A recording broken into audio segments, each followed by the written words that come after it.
결혼은 한 남자와 한 부부가 되어 배타적으로 서로에게 구속당하기로 언약을 맺는 것입니다. 단어가 좀 어려운 거예요. 알아들으셨습니까? 자, 배타적이다라는 게 뭐죠?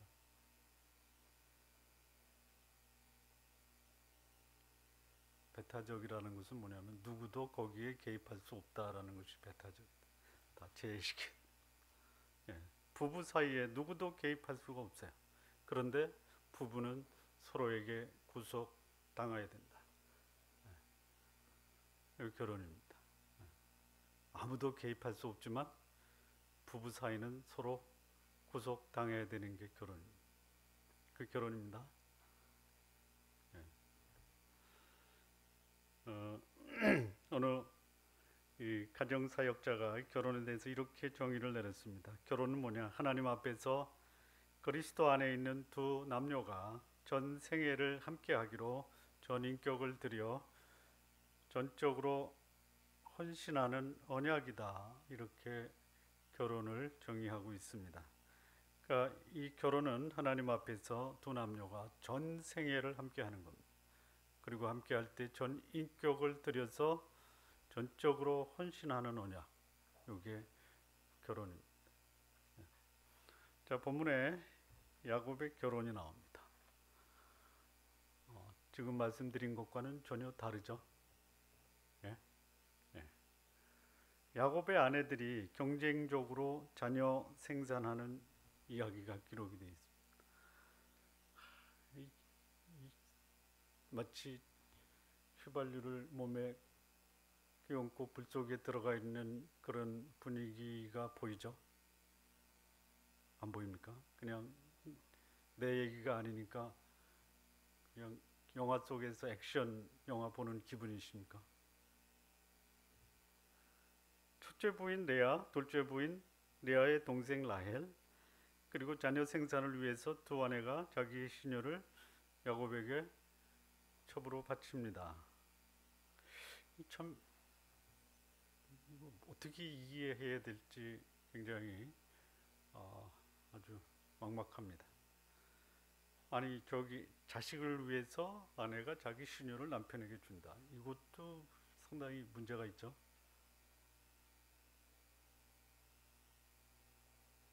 문제 있잖아요. 심각한 문제가 있죠. 자식을 없으면 없었지 자식을 위해서 이렇게 한다. 그리고 또 야곱은 또 그 자기 아내들의 첩을 통해서 또 자식도 얻습니다. 여러분, 이게 믿음의 가정에서 일어날 수 있는 일입니까? 네? 일어날 수도 있다라고 생각하십니까?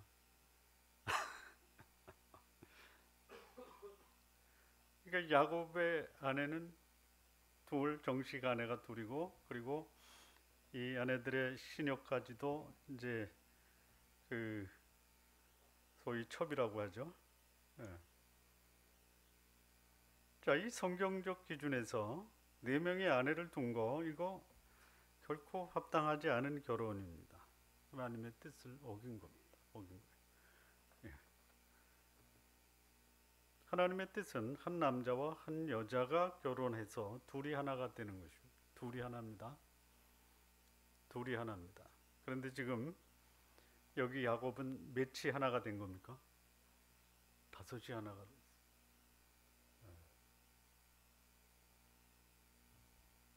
하나님의 결혼 계획에 어긋난 행위입니다. 자, 이런 결혼을 했습니다. 이건 현실입니다. 현실. 예. 하나님의 뜻과 상관없이 하나님의 뜻에 어긋난 결혼을 한 이 야곱. 예.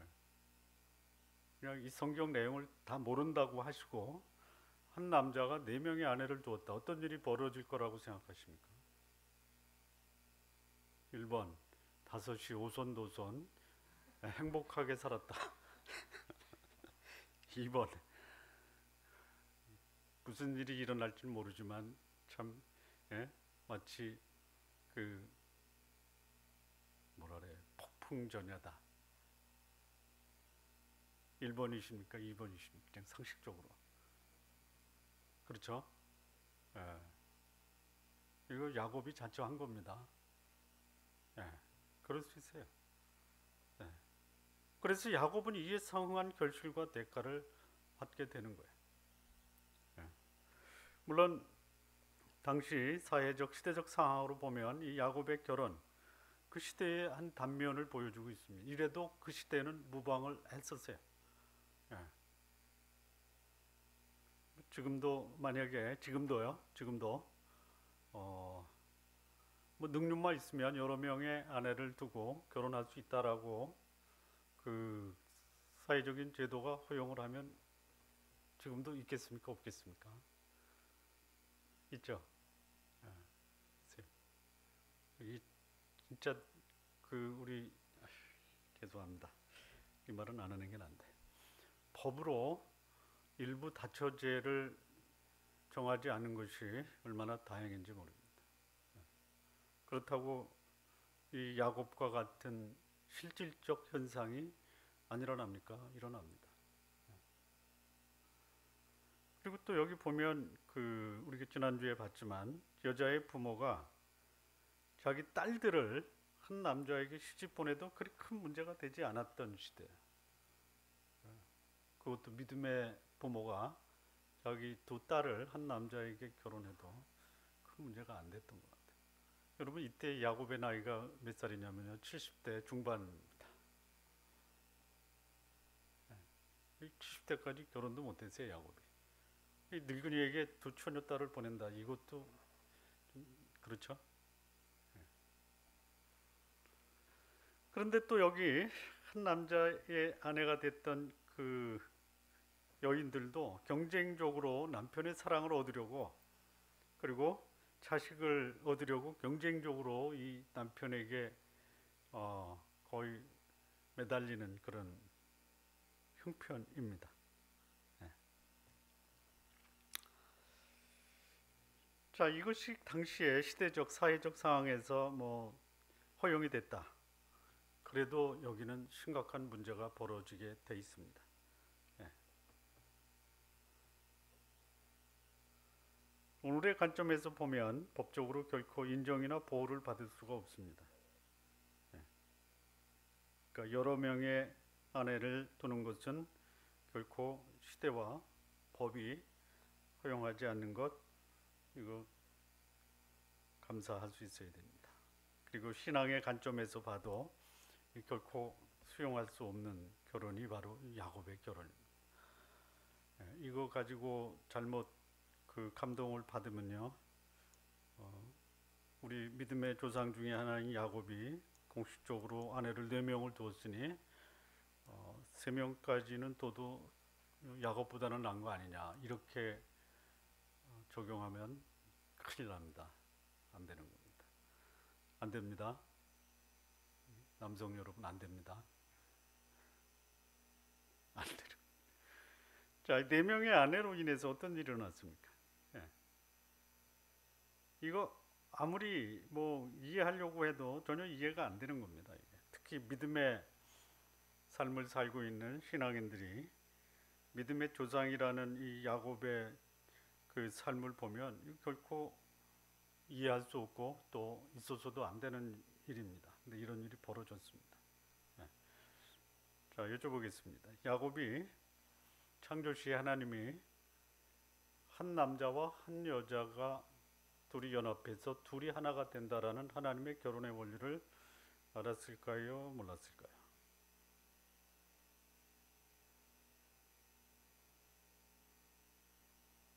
알았을까요? 몰랐을까요? 알았다 1번, 몰랐다 2번. 알았다. 네.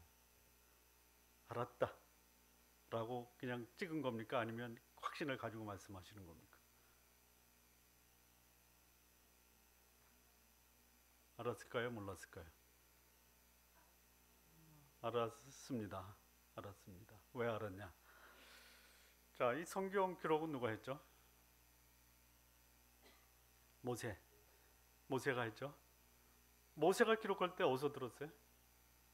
자기는 전혀 이 내용을 몰랐는데 갑자기 성령이 자기 속에 감동을 받아 적었습니까? 아니면 아담으로부터 전래되어 온 하나님의 말씀과 뜻이 계속 그 믿음의 후손을 통해서 계승돼 내려오는 것을 모세가 집대성한 겁니까? 성령이 감동을 하신 것은 틀림없습니다. 모든 성경은 하나님의 감동으로 된 것이에요. 그런데 성경을 기록할 때 그 기자의 시대적 또는 학문적 또는 정신적 이 모든 그 배경과 환경을 다 하나님은 사용하십니다. 그래서 계속 믿음의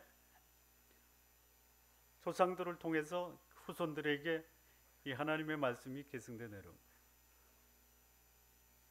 그런데 알았는데 왜 이랬어요? 알았는데 여러분 죄 질 때 모르고 짓습니까? 아니면 아이고 죄인데 알고 짓습니까? 알고 짓습니까? 알고 모르고 짓는 거 아니에요. 그냥 모르고 짓는다고 그랬어요. 네. 그리고 걸리면 죄송합니다 하시고 안 걸리면 넘어가시고. 그래서 요즘 그 11계명이 나왔습니다. 11계명. 10계명은 도저히 못 지키니까 11계명은 꼭 지키자. 혹시 뭔지 아십니까? 에? 에? 들키지 말자. 예. 참 하나님의 심판을 경험을 했잖아요. 노아의 홍수로. 예? 그러면 노아의 홍수를 겪은 자식들은 의롭고 경건하고 깨끗하게 살아야 되잖아요. 그런데 하나님이요, 노아 홍수 이후에 이렇게 말씀하십니다. 내가 더 이상 물로 사람을 심판하지 않겠다. 왜 그런지 아십니까? 너무 잔인해서 그런 겁니까? 삭슬어 버리는 게 너무 내가 소위 하나님인데, 내가 자비와 사랑의 하나님인데 내가 어떻게 이렇게 잔인하게 사람들을 물로 삭슬어 버릴 수 있을까? 나 앞으로 이렇게 안 한다. 내 자존심 이래서 안 하신 겁니까? 아닙니다. 왜 안 하셨냐면요, 심판해도 변하지 않는 인간의 악함 때문에 안 하신 거예요. 노아하고 아브라함이 동시대 사람이다라는 거 아십니까? 아시죠? 56년을 같이 삽니다. 노아하고 아브라함이 동시대 사람이에요. 노아가 홍수 이후에 350년을 더 사십니다. 350년. 그런데 아브라함은 언제 태어나느냐? 노아 홍수 이후에 290, 한 5년 정도 해주세요. 54년. 동시대 사람이에요. 그런데 이미 그때 언어가 나눠지고 교만하고 바벨탑 쌓고 다 무너지고, 그럼에도 불구하고 하나님은 경건한 믿음의 사람을 통해서 하나님의 뜻을 계승시켜 왔다라는 것이죠. 하나님의 말씀을 알면 그대로 살 수 없는 것이 인간이다라는 것이죠.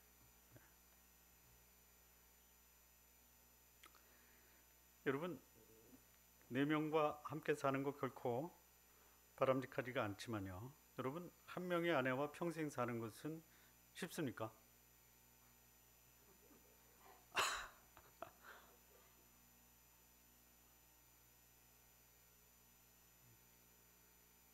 허니문이라고 그러죠. 허니문. 꿀 같은 시절은 어느 정도 갑니까? 280일 간대요? 그렇게 오래 가셨어요? 쉽지가 않습니다. 네 명의 아내 사이에 시기와 질투와 투기와 다툼. 자기는 네 명의 아내와 결혼해서 뭐 참 지켜보는 그런 게 있지만, 이게 지켜보는 게 이게 쉬운 일입니까? 쉬운 일이 아니죠. 감당해야 돼. 감당하는 거죠. 자기가 그 결정했으니까 결정에 대해서는 본인이 책임을 져야 되는 거예요. 감당해야 돼. 어떤 일이 벌어질까요? 그 아내들 사이에서 그런 일이 벌어질 거. 이거 뭐 죽기 살기로 싸울 겁니다. 죽기 살기로. 그랬잖아요. 나 자식 못 낳으면 나 죽을 거야. 이래. 예, 자기 목숨을 가지고 협박하고 공갈치는 그런 일. 남편과 아내 사이에. 또 아내들 사이에는 또 없으면 경쟁적으로. 예, 이 레아하고 라헬은 형제지간입니다. 자매예요, 자매. 예. 그런데 이 사랑 앞에서는 그런 거 없어요. 예. 또 어떻습니까? 형제들, 그 네 명의 아내에서 나온 형제들, 자식들 사이에는 문제가 없겠습니까? 이거 뭐 하여튼 자기가 한 결정을 조금만 내다봤으면, 근데 그거 다 그냥 자기가 감당하고 가고 있는 거예요. 예.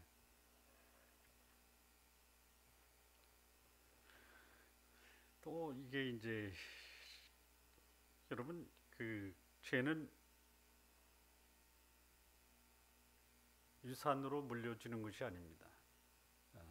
DNA의 계승이 아니고요, 보고 배우는 겁니다. 가게에 흐르는 저주는 없지만, 없어요.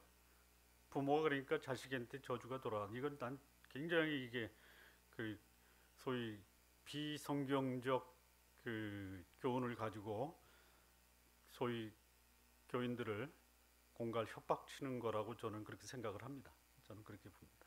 그런데요, 공갈 협박 배우는 거예요. 배우는 거예요. 배우는 거예요. 네. 우리 아버지가 그랬다 이거예요. 네. 그럼 자식들이 보고 뭘 배우겠어요? 네. 자녀들에게도 결혼에 대한 결코 바람직한 교훈을 주지 못해. 그리고 후손들이 결혼에 대한 바람직한 기준과 원칙을 세우지 못하고 부모가 한 결혼을 답습할 가능성이 대단히 높은 거예요. 예. 그러니까 믿음의 가정이라고 불리기보다는 하나님 믿지 않는 가정과 별반 다를 바 없는 가정이다 라는 말을 신앙의 가정에서 벌어질 수 있고 또 그런 평가를 받을 수 있다라는 것이죠. 참 아이러니한 게 하나 있어요. 혹시 여러분 이 야곱의 결혼을 보면서 하나님은 뭐라고 말씀하시는가? 하나님이 야곱의 결혼에 대해서 무슨 말씀하신 적이 있습니까?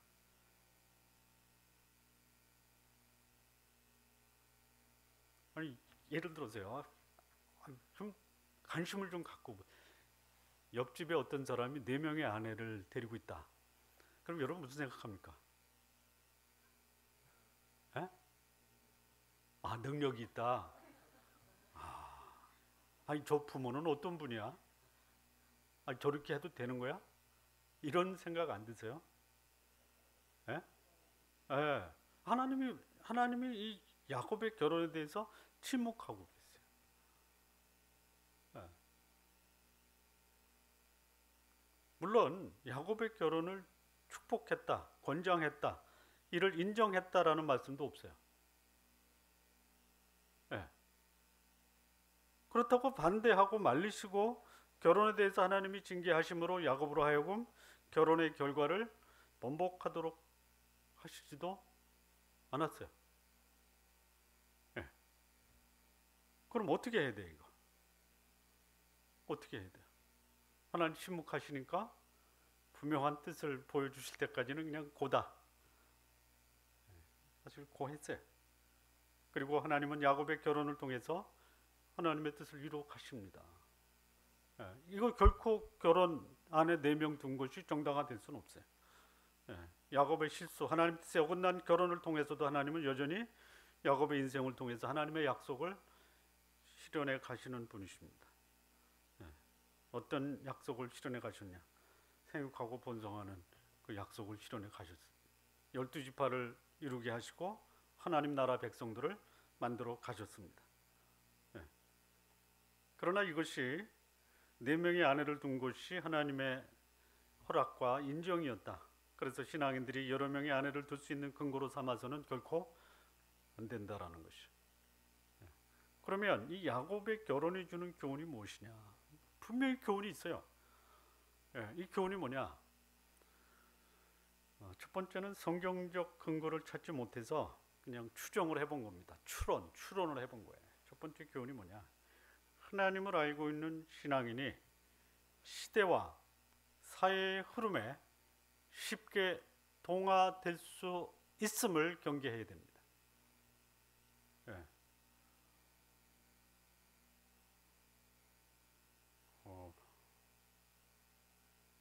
존경하는 어떤 영적 지도자가 그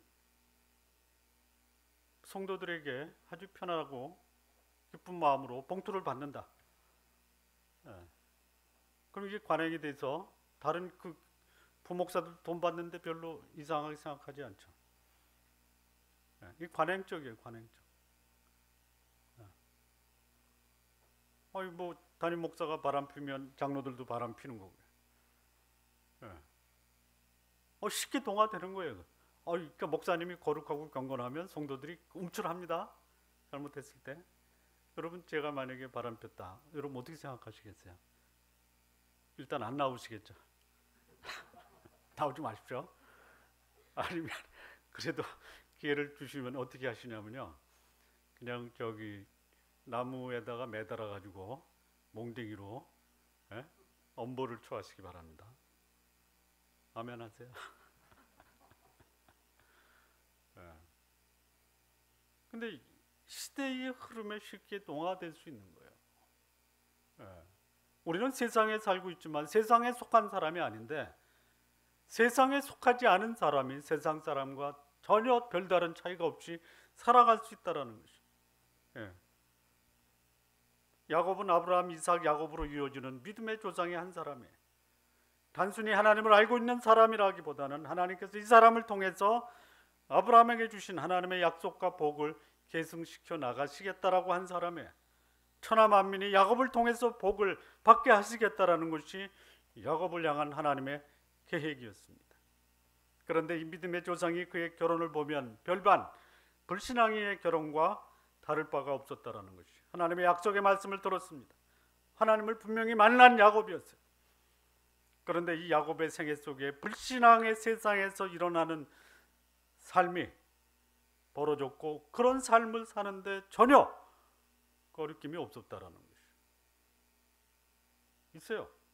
그러니 여러분 하나님을 믿는 하나님의 사람, 약속의 말씀을 받은 믿음의 조상이 이렇다면 여러분 하나님 전혀 모르는 사람이 이럴 수 있는 거는요. 그냥 봐주시기 바랍니다. 그럴 수 있어요.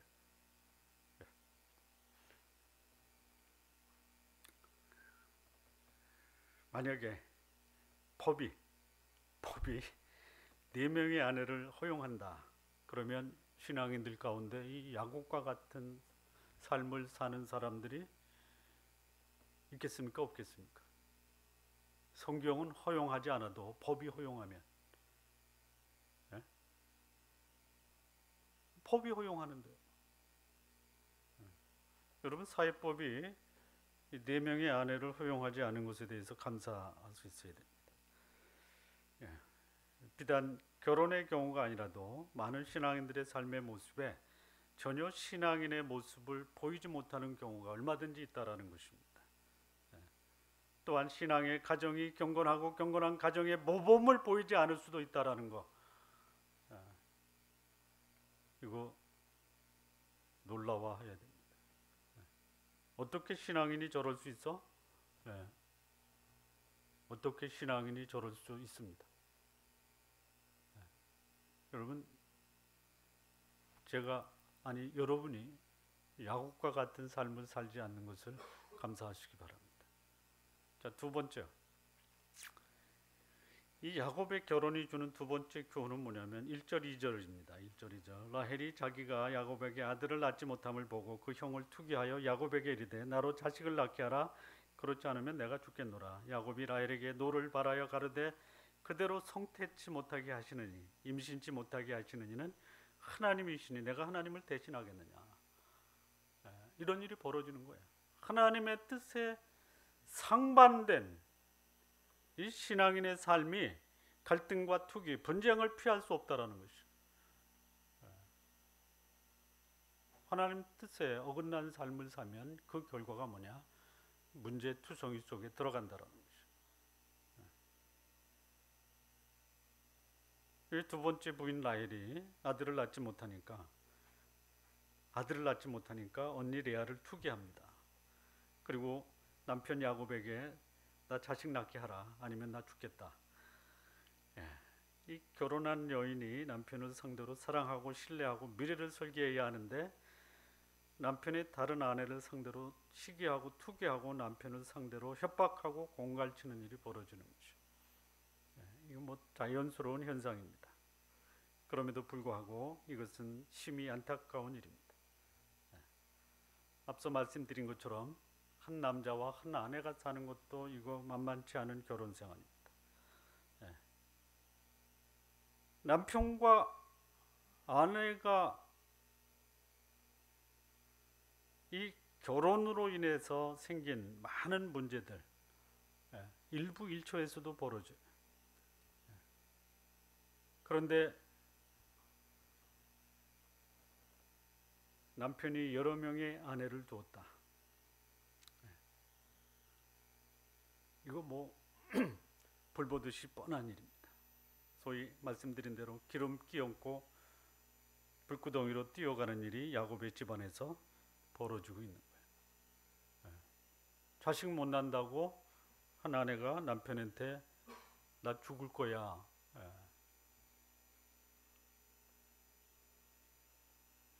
아마 뭐 아내가 하나라도 자식 못 나면 이렇게 하겠죠? 합니까?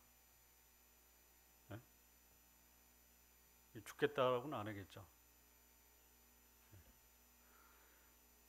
여러분, 이런 거는 참 조심해야 돼요. 뭐 사회적인 흐름이 그렇다, 풍조가 그렇다, 그래서 뭐 종교 아니냐. 여러분, 종교 좋은 겁니다.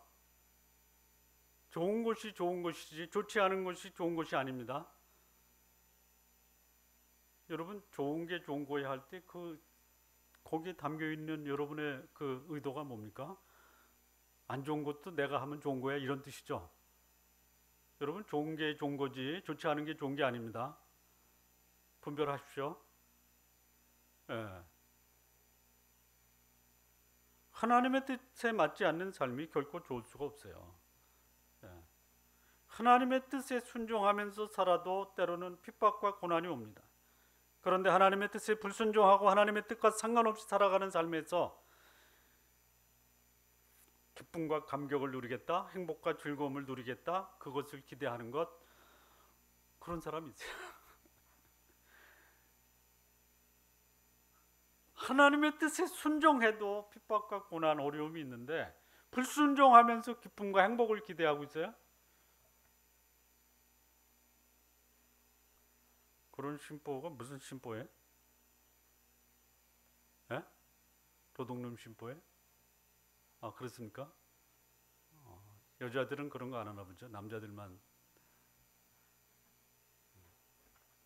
자, 여기 10절에서 13절을 보면요, 이제 두 자매입니다. 한 남자에게 결혼을 했어요. 레아가 이제 자식을 낳다가 4명 낳고 이제 못 낳게 되니까 그 자기 동생 라헬이 그 라헬의 시녀를 통해서 아들 둘을 얻었어요. 또 이게 여기서 또 질투, 시기 벌어진 거예요. 그래서 레아가 자기 시녀 실바를 야곱에게 아들을 낳게 합니다. 아들을 낳았어요. 11절 보니까 레아가 가로되 복되도다 하고 그 이름을 가치라 했고, 또 둘째 아들을 낳았어요. 그리고 뭐라 하면 기쁘도다, 모든 딸들이 나를 기쁜 자라 하리로다 하고 그 이름을 아셀이라 했어요. 여러분, 아니 참 생각해 보세요. 자기 시녀를 통해서 아들을 낳고 복되다, 기쁘다. 이게 진짜 기쁘고 복된 일입니까? 물론 경쟁자와의 관계에서 그 경쟁자보다 아들을 더 낳았으니까 경쟁에서 이겼다라고 하는 거는 맞는데, 복되다, 기쁘다. 물론 상대적 복, 상대적 기쁨인데 그 기쁨이 얼마나 지속될지는 장담하기 어려워요. 내가 이겼으니까 기쁘다. 여러분, 상대적이고 비교적인 기쁨, 상대적인 비교적인 복보다는요, 영원한 기쁨과 영원한 복이 우리 성도님들의 복과 기쁨이 되기를 원합니다. 이 상대적 기쁨, 복에 인생을 걸면요, 결코 기쁨이나 복이 여러분에게 주어지지 않습니다. 왜냐하면요, 만약에 경쟁 대상이 하나고 그 한 사람보다 낫다라면 계속 이 기쁨이나 복이 아니라 이건 교만이에요, 교만. 그런데 인생을 살다 보면 상대적으로 나보다 뛰어나고 월등한 사람들이 얼마든지 있어요. 그럼 나보다 나은 사람 보면 이건 끊임없이 그냥 추락하는 열등감 속에 빠져서 결코 행복할 수가 없어요. 이 상대적 비교적 축복을 추구하는 사람은요, 이 둘 사이로 왔다 갔다 하는 거예요. 교만과 뭐죠? 열등감, 우월감과 열등감 사이에서 왔다 갔다 하는 거예요. 자, 세 번째입니다. 이 야곱의 결혼이 주는 세 번째.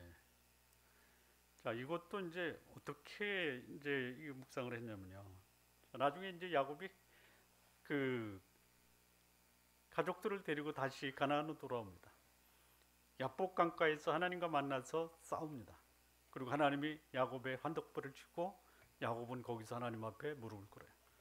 진정한 삶의 전환점을 맞았어요. 그러면 야곱의 결혼 관계는 어떻게 해야 돼요?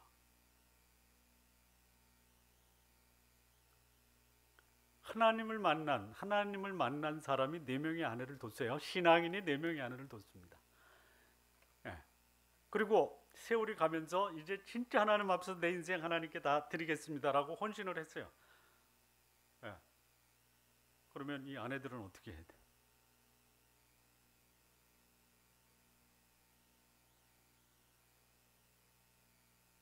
나 모르니까 빨리 말하라 이런 표정이시고 성경에는요, 그 결혼에 대해서 전혀 변화가 없습니다. 변화가 없어요. 그러니까 인생의 전환점을 맞이했을 때 그 결혼 관계를 청산하는 것이 바람직하냐? 여기는 청산하지 않았습니다. 그대로 살았어요. 그러니까 신앙의 전환점을 맞이해도 지금까지의 결혼 관계는 그냥 유지할 수밖에 없다라는 교훈입니다. 어떻게 할 거예요? 만약에요, 지금 4명과 결혼한 게 잘못된 거예요. 잘못된 겁니다. 그래서 이제 하나님 믿고 인생의 전환점 헌신했어요. 그래서 나머지 3명은 정리했다. 이 3사람에게 또 다른 죄를 짓는 거예요. 그냥 짊어지고 가야 되는 거예요. 그래서 하나님 믿는 사람들 이 첫 단추가 잘 끼워져야 됩니다. 이 잘못 끼워진 단추라고 알고 시정하려고 할 때 이미 너무 멀리 와 있기 때문에 어찌할 수가 없어요. 자, 여기 32장에 보면요, 이런 말씀. 야곱이 홀로 남았더니 어떤 사람이 날이 새도록 야곱과 씨름하다가 그 사람이 자기가 야곱을 이기지 못함을 보고 야곱의 환도뼈를 치매 야곱의 환도뼈가 그 사람과 씨름할 때 위골되었더라. 환도는 이 엉치뼈입니다. 이게 그냥 틀어진 거예요. 환도가 혔다라고 하죠. 이 뼈가 제대로 맞춰지지 않고 어긋난 거예요. 그게 위골되었다. 그 사람이 가로되 내 이름을 다시는 야곱이라 부를 것이 아니요 이스라엘이라 부를 것이니 이는 내가 하나님과 사람으로 더불어 겨루어 이겼습니다. 싸워서 이겼어요. 하나님이 야곱의 이름, 속이는 자, 발꿈치 잡는 자, 발목 잡는 자, 이 야곱의 이름을 이스라엘, 하나님과 싸워서 이겼다라는 이름으로 바꿔줘요. 인생이 바뀐 거예요. 지금까지는 자기의 술수, 속임, 이런 거짓말로 인생을 살아왔다면 이제는 하나님과 싸워서 이기고 하나님의 능력으로 살겠다라는 이 야곱의 인생의 전환점이 맞습니다. 야곱의 인생이 야곱에서 이스라엘로 전환된 후에 야곱이 아내들을 어떻게 할 것인가에 대해서 아무런 언급이 없습니다. 그런데요, 하나님이 이 야곱이 에서를 만납니다. 에서. 자, 33장에 보면요, 이렇게 되어 있습니다. 33장 5절.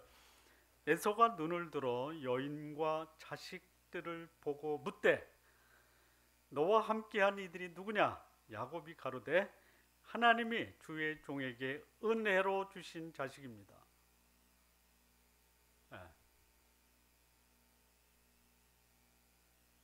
아내들과 자식들을 하나님이 주신 은혜로 말하고 있는 거죠.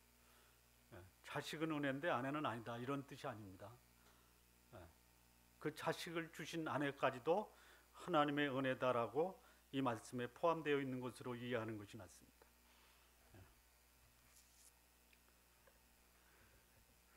시작 잘하는 게 중요합니다. 단추를 잘 끼워야 돼요. 그런데 이미 지나간 과거의 일에 대해서는 받아들이고 지혜롭게 잘 관리할 필요가 있다는 것이죠. 하나님이 어떻게 할 것인가를 묻되 자신의 책임을 피하려고 시도해서는 안 됩니다. 그리고 야곱의 결혼을 오늘의 잣대로 평가하는 것도 조금은 유부할 필요가 있습니다. 그리고 야곱은 자신이 한 이 결혼이 하나님의 뜻에 반하다라는 것에 대해서 거둘 만큼 거두게 된다라는 것도 우리는 기억해야 됩니다. 어떤 일이 벌어집니까? 집안에서 간음이 벌어집니다. 있을 수 없는 일이 벌어집니다.